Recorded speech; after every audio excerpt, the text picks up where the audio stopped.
কৃষি জমিতে কাজ করার সময় এক ব্যক্তির অস্বাভাবিক মৃত্যুর ঘটনায় চাঞ্চল্য ছড়িয়ে পড়ল। মৃত ব্যক্তির নাম সমে খেড়িয়া, বাড়ি মাটিয়ালি ব্লকের দক্ষিণ ধূপজেলা কায়েতপাড়া এলাকায়।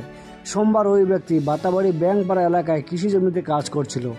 এদিন বিকেলে কৃষি জমির মধ্যে ওই ব্যক্তির দেহ পড়ে থাকতে দেখে স্থানীয় জনগণ। খবর চাউর হতেই বহু মানুষের ভিড় হয় এলাকায়। খবর দেওয়া হয় মেটলি থানায়, পুলিশ এসে দেহ উদ্ধার করে নিয়ে যায়। মঙ্গলবার দেহ ময়নাতদন্তের জন্য জলপাইগুড়ি সদর হাসপাতালে পাঠানো হবে বলে পুলিশ সূত্রে জানা যায়। আপনারা দেখছেন মেটলি ব্লক নিউজ।